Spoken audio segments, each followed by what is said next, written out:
Hi everyone, Dr. Danesh is here. Today we're going to have a recap from my last video about vinegar and weight loss and a quick testimonial from my daughter. And also we're going to talk about 5 conditions in which you shouldn't start weight loss. In my previous video about vinegar intake and weight loss, there's a study titled Vinegar Intake Reduces Body Weight, Body Fat Mass, and Serum Triglyceride Levels in Obese Japanese Subjects. Their BMI is more than 25, by the way. During the 12-week treatment period, the subjects in each group ingested 500 ml daily of a beverage containing either 15 ml vinegar, 30 ml of vinegar, or 0. And the result is body weight, BMI, visceral fat area, waist circumference, and serum triglyceride levels were significantly lower in both vinegar intake groups than in placebo group. And they both lost 5 pounds in both vinegar groups without changing anything in their diet, which is a very significant and important point. Hi, I'm Dr.Danesh, and I'm here to tell you guys about my experience, my personal experience with using apple cider vinegar to lose weight.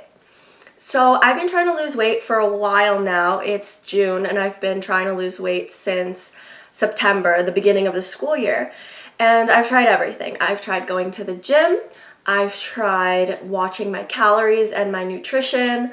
I even tried the keto diet. And so amidst this process, my dad recommended to me having a spoonful of apple cider vinegar every morning mixed with a cup of water when I'm in a fasted state, so before I eat. And at first I didn't really believe him, and then a friend of mine suggested it, and then I was thinking, okay, more and more people are telling me to do it, and it's not just one person. So I thought I might give it a try. And I actually started watching the calories that I ate, restricting the calories that I ate, at the same time that I started using apple cider vinegar every morning. So I was putting myself in like a 400 calorie deficit every day, which is like the healthy amount. And for a while, I was losing a kilo per every 2-ish weeks. I was at 64 kilograms, I went down to 59 kilograms, and my goal weight is 55. So it was really working for me, it was great, but then for a couple weeks in between, I think it was about 3 weeks, I got really busy in the mornings. I had to go out earlier, and I completely forgot or just didn't have the time to do the apple cider vinegar thing every morning. And I didn't think it was making that much of a difference anyways. I had assumed that most of the progress that I'd been making was from watching my calories, so I didn't think it was that important. But for those 3-4 weeks, I was stuck at 59 kilograms, and it really bothered me because previously I was losing weight much faster, and I tried increasing the number of times I worked out per week, and even putting myself in more of a calorie deficit. It didn't work. Nothing worked. So I thought maybe the apple cider vinegar had more of an effect that I thought it was having. So I started having apple cider vinegar again, and it's been a week since then, and I've already went down another kilogram. So it's clear to me that it does make a big difference, even though it's just one spoonful. And a lot of people might think it doesn't make that much of a difference. Your nutrition and your exercise is what matters. Obviously, those are big contributing factors. But what I think really helps speed up the process is using apple cider vinegar. And this is something that I've experienced firsthand and I believe in now. It's not just something my dad's told me, so I believe it. It's something that I've seen work for myself and that I've actually gone out and recommended to my friends. And I would recommend to any of you who are looking to lose weight in a manner that is healthy and is not just a fad diet that you can't maintain or keep up with. Because if you turn it into a lifestyle, in the long run, it does make a huge difference, and it really doesn't take that much time out of your day, and I think it's worth it. And yeah, so that's just my personal experience with it, and I'm very happy with the results, and so I think it really works. So what are the 5 conditions we shouldn't start a weight loss program until you're done with that condition? The first one is when you're taking a drug named corticosteroid, such as prednisone, for example. When you're taking corticosteroid, it could affect your metabolism and your appetite and where and how you're depositing the fat in your body.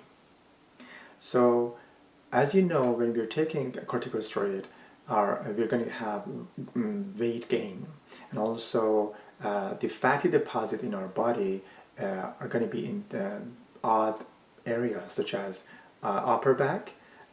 So it's completely unexpected areas for fat deposit. Also, as mentioned, you gain weight.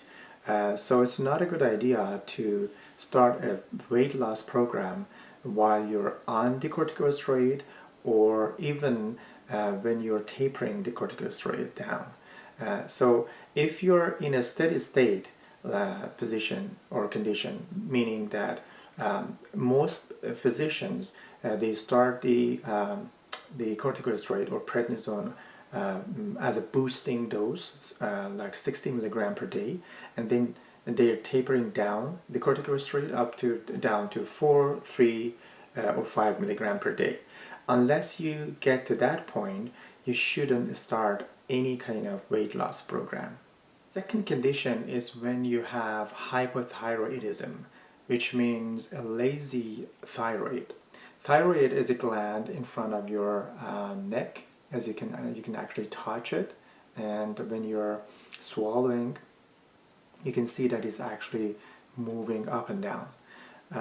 When you have hypothyroidism, no matter how much you try to lose weight, it's not going to work because your metabolism is very slow.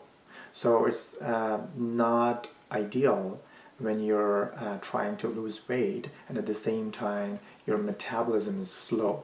So we need high metabolism to speed up the weight loss in our body. Hypothyroidism is a very common condition, especially in ladies over 40. And in severe cases of hypothyroidism, we have edema and swelling in lower limbs and in dependent areas such as back. So when you're lying down, dependent area is going to be your lower back and upper back, and when you're sitting or you're standing, your lower limb is going to be dependent area. And in any case, you're going to have more weight gain. You're going to put on more weight when you have hypothyroidism, both because of the swelling and low metabolism. So it's better to first deal with the underlying disease to help with that and to address the root cause of that hypothyroidism or whatever disease that we have, and then ideally try to start lose weight. And by even addressing the hypothyroidism, we could actually lose weight a lot, because hypothyroidism increase our weight, and also when we are taking corticosteroid, as mentioned before. Another condition that we shouldn't actually start losing weight is when we have mild or moderate and severe depression, or we are under a lot of stress. Because when we are under a lot of stress or we are depressed, we tend to eat more junk food, especially at nighttime and over, or especially after midnight. So when we have this depression situation, we need to address that first and then try to lose weight. So addressing the depression and stress, we need to implement the stress relief mechanism, such as exercise, yoga, meditation, mindfulness, and CBT, and etc. CBT means cognitive behavioral therapy, which probably we're going to talk about it in my next videos. One of the other times that we shouldn't try to lose weight is when we are with our family and friends on a vacation, and we're trying to have fun. So it's not a good time to start a weight loss program or even actually try to do so. But we need to be mindful for sure as to what we are eating and how much we are eating and the calorie of that specific food that we are eating. That's really important to not having not putting a lot of weight in a short number of days. So it's better to be mindful about that, but at the same time we can't get rid of the fat unless we are in our steady state condition, we are back to our normal life. The other one is in pregnant patients or pregnant ladies. They're not advised to lose weight because they are actually dividing the circulation and the foods between two different individuals. One is the embryo and the other is their own body. So it's not advisable to ask them to lose weight. I hope you enjoyed this video, and if you like this video and find it beneficial, please share it in your social media and to your friend and families. And like always, stay happy and healthy. Thanks and have a great day.